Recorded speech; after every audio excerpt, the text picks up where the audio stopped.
بسم اللہ الرحمن الرحیم۔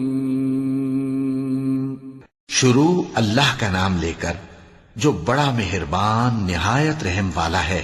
سب تعریف اللہ ہی کو ہے جس نے اپنے محبوب بندے محمد صلی اللہ علیہ وآلہ وسلم پر یہ کتاب نازل کی اور اس میں کسی طرح کی کجی اور پیچیدگی نہ رکھی بلکہ سیدھی اور سلیس اتاری تاکہ لوگوں کو عذاب سخت سے جو اس کی طرف سے آنے والا ہے ڈرائے اور مومنوں کو جو نیک عمل کرتے ہیں خوشخبری سنائے کہ ان کے لیے ان کے کاموں کا نیک بدلہ یعنی بہشت ہے جس میں وہ ہمیشہ رہیں گے، اور ان لوگوں کو بھی ڈرائے جو کہتے ہیں کہ اللہ نے کسی کو بیٹا بنا لیا ہے۔ ان کو اس بات کا کچھ بھی علم نہیں اور نہ ان کے باپ دادا ہی کو تھا۔ یہ بڑی سخت بات ہے جو ان کے منہ سے نکلتی ہے، اور کچھ شک نہیں کہ یہ جو کچھ کہتے ہیں محض جھوٹ ہے۔ اے پیغمبر، اگر یہ اس کلام پر ایمان نہ لائیں تو شاید تم ان کے پیچھے رنج کر کر کے اپنے تئیں ہلاک کر دو گے۔ جو چیز زمین پر ہے ہم نے اس کو زمین کے لیے زینت بنایا ہے تاکہ لوگوں کی آزمائش کریں کہ ان میں کون اچھے عمل کرنے والا ہے، اور جو چیز زمین پر ہے ہم اس کو نابود کر کے بنجر میدان کر دیں گے۔ کیا تم خیال کرتے ہو کہ غار اور لوح والے ہماری نشانیوں میں سے عجیب تھے؟ جب وہ نوجوان غار میں جا رہے تو کہنے لگے کہ اے ہمارے پروردگار، ہم پر اپنے ہاں سے رحمت نازل فرما اور ہمارے کام میں درستی کے سامان مہیا کر۔ تو ہم نے غار میں کئی سال تک ان کے کانوں پر نیند کا پردہ ڈالے رکھا، یعنی ان کو سلائے رکھا، پھر ان کو جگا اٹھایا تاکہ معلوم کریں کہ جتنی مدت وہ غار میں رہے دونوں جماعتوں میں سے اس کی مقدار کس کو خوب یاد ہے۔ ہم ان کے حالات تم سے صحیح صحیح بیان کرتے ہیں۔ وہ کئی نوجوان تھے جو اپنے پروردگار پر ایمان لائے تھے، اور ہم نے ان کو اور زیادہ ہدایت دی تھی اور ان کے دلوں کو مربوط یعنی مضبوط کر دیا۔ جب وہ اٹھ کھڑے ہوئے تو کہنے لگے کہ ہمارا پروردگار آسمانوں اور زمین کا مالک ہے، ہم اس کے سوا کسی کو معبود سمجھ کر نہ پکاریں گے۔ اگر ایسا کیا تو اس وقت ہم نے بے عقلی کی بات کی۔ ان ہماری قوم کے لوگوں نے اس کے سوا اور معبود بنا رکھے ہیں، بھلا یہ ان کے معبود ہونے پر کوئی کھلی دلیل کیوں نہیں لاتے؟ تو اس سے زیادہ کون ظالم ہے جو اللہ پر جھوٹ باندھے؟ اور جب تم نے ان مشرکوں سے اور جن کی یہ اللہ کے سوا عبادت کرتے ہیں ان سے کنارہ کر لیا ہے تو غار میں چل رہو، تمہارا پروردگار تمہارے لیے اپنی رحمت وسیع کر دے گا اور تمہارے کاموں میں آسانی کے سامان مہیا کرے گا۔ اور جب سورج نکلے تو تم دیکھو کہ دھوپ ان کے غار سے داہنی طرف سمٹ جائے، اور جب غروب ہو تو ان سے بائیں طرف کترا جائے، اور وہ اس غار کے کشادہ حصے میں تھے۔ یہ اللہ کی نشانیوں میں سے ہیں، جس کو اللہ ہدایت دے وہ ہدایت یاب ہے، اور جس کو گمراہ رہنے دے تو تم اس کے لیے کوئی دوست راہ بتانے والا نہ پاؤ گے۔ اور تم ان کے متعلق خیال کرو کہ وہ جاگ رہے ہیں حالانکہ وہ سوتے ہیں، اور ہم ان کو دائیں اور بائیں کروٹ بدلاتے تھے، اور ان کا کتا چوکھٹ پر دونوں ہاتھ پھیلائے ہوئے تھا۔ اگر تم ان کو جھانک کر دیکھتے تو پیٹ پھیر کر بھاگ جاتے اور ان سے دہشت میں آ جاتے۔ اور اسی طرح ہم نے ان کو اٹھایا تاکہ آپس میں ایک دوسرے سے دریافت کریں۔ ایک کہنے والے نے کہا کہ تم یہاں کتنی مدت رہے؟ انہوں نے کہا کہ 1 دن یا اس سے بھی کم۔ انہوں نے کہا کہ جتنی مدت تم رہے ہو تمہارا پروردگار ہی اس کو خوب جانتا ہے، تو اپنے میں سے کسی کو یہ روپیہ دے کر شہر بھیجو، وہ دیکھے کہ نفیس کھانا کون سا ہے تو اس میں سے کھانا لے آئے، اور احتیاط سے آئے جائے اور تمہارا حال کسی کو نہ بتائے۔ اگر وہ تم پر دسترس پا لیں گے تو تمہیں سنسار کر دیں گے یا پھر اپنے مذہب میں داخل کر لیں گے، اور اس وقت تم کبھی فلاح نہیں پاؤ گے۔ اور اسی طرح ہم نے لوگوں کو ان کے حال سے خبردار کر دیا تاکہ وہ جانیں کہ اللہ کا وعدہ سچا ہے، اور یہ کہ قیامت جس کا وعدہ کیا جاتا ہے اس میں کچھ شک نہیں۔ اس وقت لوگ ان کے بارے میں باہم جھگڑنے لگے اور کہنے لگے کہ ان کے غار پر عمارت بنا دو۔ ان کا پروردگار ان کے حال سے خوب واقف ہے۔ جو لوگ ان کے معاملے میں غلبہ رکھتے تھے وہ کہنے لگے کہ ہم ان کے غار پر مسجد بنائیں گے۔ بعض لوگ اٹکل پچو کہیں گے کہ وہ 3 تھے اور چوتھا ان کا کتا تھا، اور بعض کہیں گے کہ وہ 5 تھے اور چھٹا ان کا کتا تھا، اور بعض کہیں گے کہ وہ 7 تھے اور 8واں ان کا کتا تھا۔ کہہ دو کہ میرا پروردگار ہی ان کے شمار سے خوب واقف ہے، ان کو جانتے بھی ہیں تو تھوڑے ہی لوگ جانتے ہیں۔ تو تم ان کے معاملے میں بحث نہ کرنا مگر سرسری سی بحث، اور نہ ان کے بارے میں ان میں سے کسی سے کچھ دریافت ہی کرنا۔ اور کسی کام کی نسبت نہ کہنا کہ میں اسے کل کر دوں گا، مگر انشاءاللہ کہہ کر، یعنی اگر اللہ چاہے تو کر دوں گا۔ اور جب اللہ کا نام لینا بھول جاؤ تو یاد آنے پر لے لو، اور کہہ دو کہ امید ہے کہ میرا پروردگار مجھے اس سے بھی زیادہ ہدایت کی باتیں بتائے۔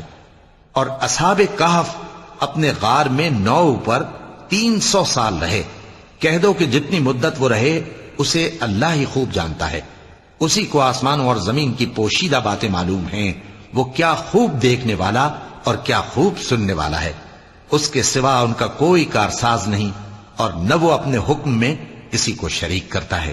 اور اپنے پروردگار کی کتاب کو جو تمہارے پاس بھیجی جاتی ہے پڑھتے رہا کرو، اس کی باتوں کو کوئی بدلنے والا نہیں، اور اس کے سوا تم کہیں پناہ بھی نہیں پاؤ گے۔ اور جو لوگ صبح و شام اپنے پروردگار کو پکارتے اور اس کی خوشنودی کے طالب ہیں، ان کے ساتھ صبر کرتے رہو، اور تمہاری نگاہیں ان میں سے گزر کر اور طرف نہ دوڑیں کہ تم دنیاوی زندگی کی رونقوں کے خواستگار ہو جاؤ۔ اور جس شخص کے دل کو ہم نے اپنی یاد سے غافل کر دیا ہے اور وہ اپنی خواہش کی پیروی کرتا ہے اور اس کا کام حد سے بڑھ گیا ہے، اس کا کہا نہ ماننا۔ اور کہہ دو کہ لوگو یہ قرآن تمہارے پروردگار کی طرف سے برحق ہے، تو جو چاہے ایمان لائے اور جو چاہے کافر رہے۔ ہم نے ظالموں کے لیے دوزخ کی آگ تیار کر رکھی ہے جس کی قناتیں ان کو گھیر رہی ہوں گی، اور اگر فریاد کریں گے تو ایسے کھولتے ہوئے پانی سے ان کی داد رسی کی جائے گی جو پگھلے ہوئے تانبے کی طرح گرم ہوگا اور جو ان کے چہروں کو بھون ڈالے گا۔ ان کے پینے کا پانی بھی برا اور آرام گاہ بھی بری۔ اور جو ایمان لائے اور کام بھی نیک کرتے رہے تو ہم نیک کام کرنے والوں کا اجر ضائع نہیں کرتے۔ ایسے لوگوں کے لیے ہمیشہ رہنے کے باغ ہیں جن میں ان کے محلوں کے نیچے نہریں بہ رہی ہیں، ان کو وہاں سونے کے کنگن پہنائے جائیں گے، اور وہ باریک دیبا اور اطلس کے سبز کپڑے پہنا کریں گے، اور تختوں پر تکیے لگا کر بیٹھا کریں گے۔ کیا خوب بدلہ اور کیا خوب آرام گاہ ہے۔ اور ان سے 2 شخصوں کا حال بیان کرو جن میں سے ایک کو ہم نے انگور کے 2 باغ عنایت کیے تھے اور ان کے گردا گرد کھجوروں کے درخت لگا دیے تھے اور ان کے درمیان کھیتی پیدا کر دی تھی۔ دونوں باغ کثرت سے پھل لاتے اور اس کی پیداوار میں کسی طرح کی کمی نہ ہوتی، اور دونوں میں ہم نے ایک نہر بھی جاری کر رکھی تھی، اور اس طرح اس شخص کو ان کی پیداوار ملتی رہتی تھی۔ تو ایک دن جبکہ وہ اپنے دوست سے باتیں کر رہا تھا، کہنے لگا کہ میں تم سے مال و دولت میں بھی زیادہ ہوں اور جتھے اور جماعت کے لحاظ سے بھی زیادہ عزت والا ہوں، اور ایسی شیخیوں سے اپنے حق میں ظلم کرتا ہوا اپنے باغ میں داخل ہوا۔ کہنے لگا کہ میں نہیں خیال کرتا کہ یہ باغ کبھی تباہ ہو، اور نہ خیال کرتا ہوں کہ قیامت برپا ہو، اور اگر میں اپنے پروردگار کی طرف لوٹایا بھی جاؤں تو وہاں ضرور اس سے اچھی جگہ پاؤں گا۔ تو اس کا دوست جو اس سے گفتگو کر رہا تھا کہنے لگا کہ کیا تم اس ذات سے کفر کرتے ہو جس نے تم کو مٹی سے پیدا کیا، پھر نطفے سے، پھر تمہیں پورا آدمی بنایا؟ مگر میں تو یہ کہتا ہوں کہ اللہ ہی میرا پروردگار ہے، اور میں اپنے پروردگار کے ساتھ کسی کو شریک نہیں کرتا۔ اور جب تم اپنے باغ میں داخل ہوئے تو تم نے ما شاء اللہ لا قوت الا باللہ کیوں نہ کہا؟ اگر تم مجھے مال و اولاد میں اپنے سے کمتر دیکھتے ہو تو عجب نہیں کہ میرا پروردگار مجھے تمہارے باغ سے بہتر عطا فرمائے، اور تمہارے اس باغ پر آسمان سے آفت بھیج دے تو وہ صاف میدان ہو جائے، یا اس باغ کی نہر کا پانی گہرائی میں اتر جائے تو پھر تم اسے تلاش نہ کر سکو، اور اس کے میووں کو عذاب نے آ گھیرا اور وہ اپنی چھتریوں پر گر کر رہ گیا، تو جو مال اس نے اس پر خرچ کیا تھا اس پر حسرت سے ہاتھ ملنے لگا اور کہنے لگا کہ کاش میں اپنے پروردگار کے ساتھ کسی کو شریک نہ بناتا۔ اس وقت اللہ کے سوا کوئی جماعت اس کی مددگار نہ ہوئی اور نہ وہ بدلہ لے سکا۔ یہاں سے ثابت ہوا کہ حکومت سب اللہ کی ہے، جو معبود برحق ہے وہی بہترین ثواب عطا کرنے والا اور بہترین انجام لانے والا ہے۔ اور ان سے دنیا کی زندگی کی مثال بھی بیان کر دو کہ وہ ایسی ہے جیسے پانی جسے ہم نے آسمان سے برسایا تو اس کے ساتھ زمین کی پیداوار مل کر نکلی، پھر وہ چورا چورا ہو گئی کہ ہوائیں اسے اڑاتی پھرتی ہیں، اور اللہ تو ہر چیز پر قدرت رکھتا ہے۔ مال اور بیٹے تو دنیا کی زندگی کی رونق و زینت ہیں، اور نیکیاں جو باقی رہنے والی ہیں وہ ثواب کے لحاظ سے تمہارے پروردگار کے ہاں بہت اچھی اور امید کے لحاظ سے بہت بہتر ہیں۔ اور جس دن ہم پہاڑوں کو چلائیں گے اور تم زمین کو صاف میدان دیکھو گے اور ان لوگوں کو ہم جمع کر لیں گے تو ان میں سے کسی کو بھی نہیں چھوڑیں گے، اور سب تمہارے پروردگار کے سامنے صف باندھ کر لائے جائیں گے، تو ہم ان سے کہیں گے کہ جس طرح ہم نے تم کو پہلی بار پیدا کیا تھا اسی طرح آج تم ہمارے سامنے آئے، لیکن تم نے تو یہ خیال کر رکھا تھا کہ ہم نے تمہارے لیے قیامت کا کوئی وقت مقرر ہی نہیں کیا، اور اعمال کی کتاب کھول کر رکھی جائے گی تو تم گناہگاروں کو دیکھو گے کہ جو کچھ اس میں لکھا ہوگا اس سے ڈر رہے ہوں گے، اور کہیں گے ہائے شامت، یہ کیسی کتاب ہے کہ نہ چھوٹی بات کو چھوڑتی ہے نہ بڑی کو، کوئی بات بھی نہیں مگر اسے لکھ رکھا ہے، اور جو جو عمل کیے ہوں گے سب کو حاضر پائیں گے، اور تمہارا پروردگار کسی پر ظلم نہیں کرے گا۔ اور جب ہم نے فرشتوں کو حکم دیا کہ آدم کو سجدہ کرو تو سب نے سجدہ کیا مگر ابلیس نے نہ کیا، وہ جنات میں سے تھا تو اپنے پروردگار کے حکم سے باہر ہو گیا۔ کیا تم اس کو اور اس کی اولاد کو میرے سوا دوست بناتے ہو، حالانکہ وہ تمہارے دشمن ہیں، اور شیطان کی دوستی ظالموں کے لیے اللہ کی دوستی کا برا بدل ہے۔ میں نے ان کو نہ تو آسمانوں اور زمین کے پیدا کرنے کے وقت بلایا تھا اور نہ خود ان کے پیدا کرنے کے وقت، اور میں ایسا نہ تھا کہ گمراہ کرنے والوں کو مددگار بناتا۔ اور جس دن اللہ فرمائے گا کہ اب میرے شریکوں کو جن کی نسبت تم معبود ہونے کا گمان رکھتے تھے بلاؤ، تو وہ ان کو بلائیں گے مگر وہ ان کو کچھ جواب نہ دیں گے، اور ہم ان کے درمیان ہلاکت کی ایک جگہ بنا دیں گے، اور گناہگار لوگ دوزخ کو دیکھیں گے تو یقین کر لیں گے کہ وہ اس میں پڑنے والے ہیں، اور اس سے بچنے کا کوئی راستہ نہ پائیں گے۔ اور ہم نے اس قرآن میں لوگوں کے سمجھانے کے لیے طرح طرح کی مثالیں بیان فرمائی ہیں، لیکن انسان سب چیزوں سے بڑھ کر جھگڑالو ہے، اور لوگوں کے پاس جب ہدایت آ گئی تو ان کو کس چیز نے منع کیا کہ ایمان لائیں اور اپنے پروردگار سے بخشش مانگیں، بجز اس کے کہ اس بات کے منتظر ہوں کہ انہیں بھی پہلوں کا سا معاملہ پیش آئے یا ان پر عذاب سامنے سے آ جائے۔ اور ہم جو پیغمبروں کو بھیجا کرتے ہیں تو صرف اس لیے کہ لوگوں کو اللہ کی نعمتوں کی خوشخبریاں سنائیں اور عذاب سے ڈرائیں، اور جو کافر ہیں وہ باطل کی مدد سے جھگڑا کرتے ہیں تاکہ اس سے حق کو پھسلا دیں، اور انہوں نے ہماری آیتوں کو اور جس چیز سے ان کو ڈرایا جاتا ہے اسے ہنسی بنا لیا ہے۔ اور اس سے بڑھ کر ظالم کون، جس کو اس کے پروردگار کی آیات کے ذریعے سمجھایا گیا تو اس نے ان سے منہ پھیر لیا، اور جو اعمال وہ آگے کر چکا اس کو بھول گیا۔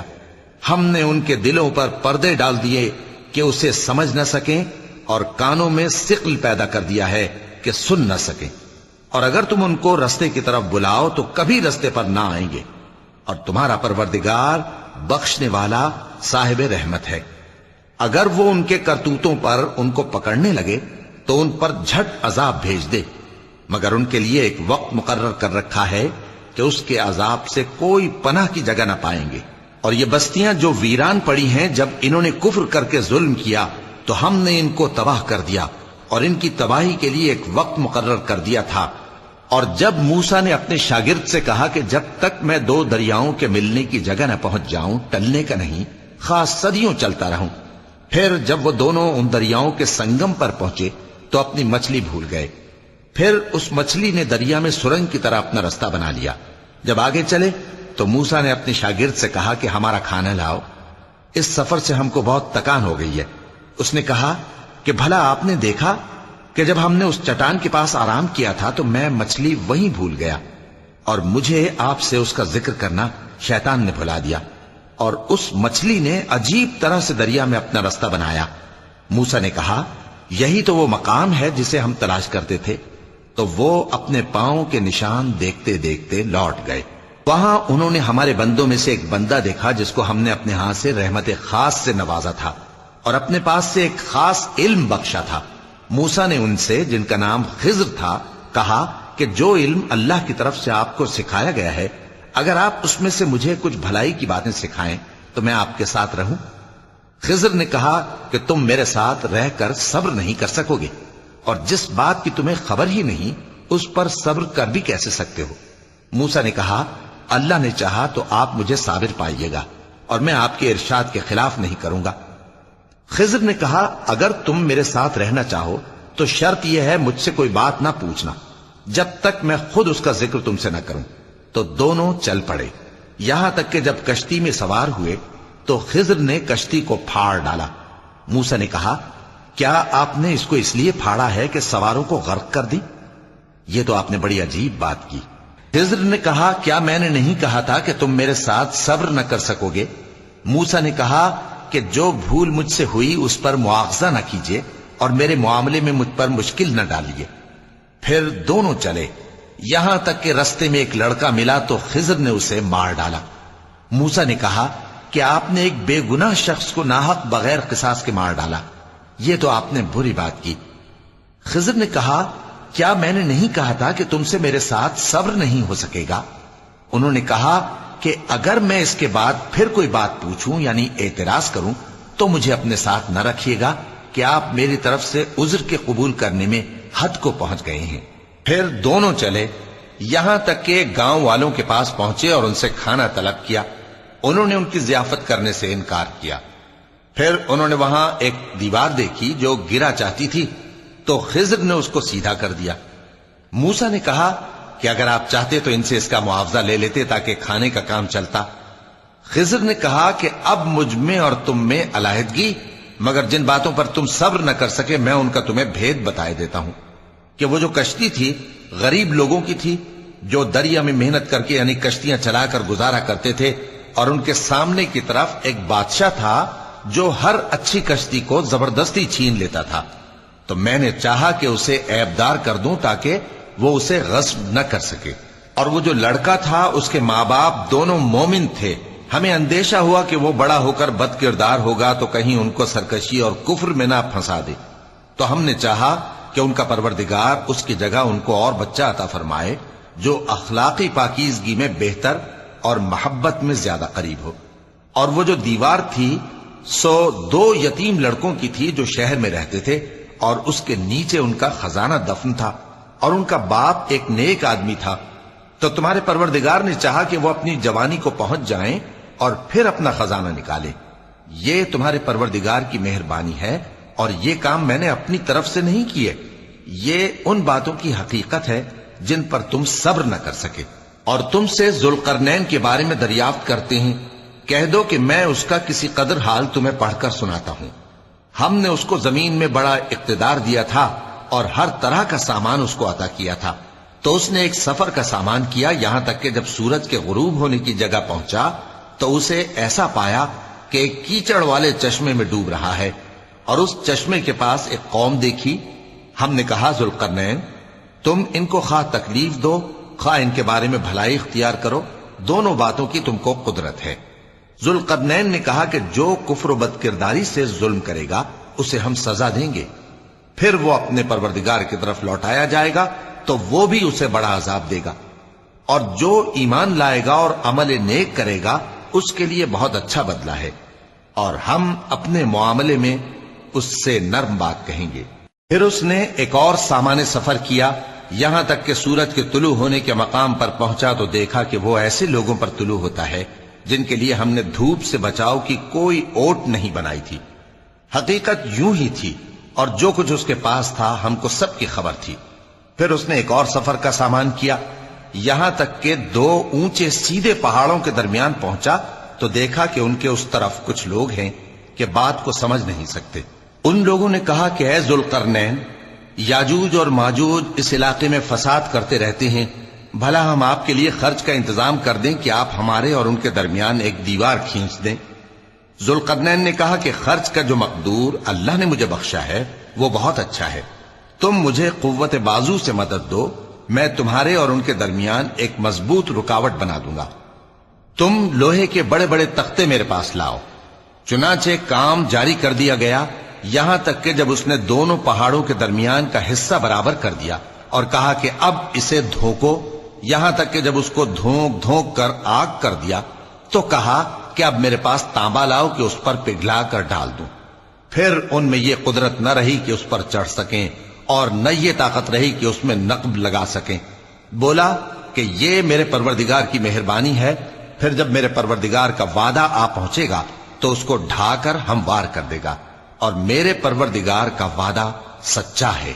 اس روز ہم ان کو چھوڑ دیں گے کہ روئے زمین پر پھیل کر ایک دوسرے میں گھس جائیں گے، اور سور پھونکا جائے گا تو ہم سب کو جمع کر لیں گے، اور اس روز ہم جہنم کو کافروں کے سامنے لائیں گے، جن کی آنکھیں میری یاد سے پردے میں تھیں اور وہ سننے کی طاقت نہیں رکھتے تھے۔ اب کیا کافر یہ خیال کرتے ہیں کہ وہ میرے بندوں کو میرے سوا اپنا کارساز بنائیں گے تو میں خفا نہیں ہوں گا؟ ہم نے ایسے کافروں کے لیے جہنم کی مہمانی تیار کر رکھی ہے۔ کہہ دو کہ ہم تمہیں ایسے لوگ بتائیں جو اعمال کے لحاظ سے بڑے نقصان میں ہیں؟ یہ وہ لوگ ہیں جن کی دوڑ دھوپ دنیا کی زندگی میں برباد ہو گئی، اور وہ یہ سمجھے ہوئے ہیں کہ وہ اچھے کام کر رہے ہیں۔ یہ وہ لوگ ہیں جنہوں نے اپنے پروردگار کی آیتوں کو نہ مانا اور اس کے سامنے جانے سے انکار کیا، تو ان کے اعمال ضائع ہو گئے، سو ہم قیامت کے دن ان کے لیے کچھ بھی وزن قائم نہیں کریں گے۔ یہ ان کی سزا ہے، یعنی جہنم، اس لیے کہ انہوں نے کفر کیا اور ہماری آیتوں اور ہمارے پیغمبروں کی ہنسی اڑائی۔ جو لوگ ایمان لائے اور عمل نیک کیے، ان کے لیے بہشت کے باغ بطور مہمانی ہوں گے، ہمیشہ ان میں رہیں گے اور وہاں سے مکان بدلنا نہ چاہیں گے۔ کہہ دو کہ اگر سمندر میرے پروردگار کی باتوں کے لکھنے کے لیے روشنائی ہو تو قبل اس کے کہ میرے پروردگار کی باتیں تمام ہوں سمندر ختم ہو جائے، اگرچہ ہم ویسا ہی اور اس کی مدد کو لائیں۔ کہہ دو کہ میں تمہاری طرح کا ایک بشر ہوں، البتہ میری طرف وہی آتی ہے کہ تمہارا معبود وہی ایک معبود ہے۔ تو جو شخص اپنے پروردگار سے ملنے کی امید رکھے چاہیے کہ عمل نیک کرے اور اپنے پروردگار کی عبادت میں کسی کو شریک نہ بنائے۔ صدق اللہ العظیم۔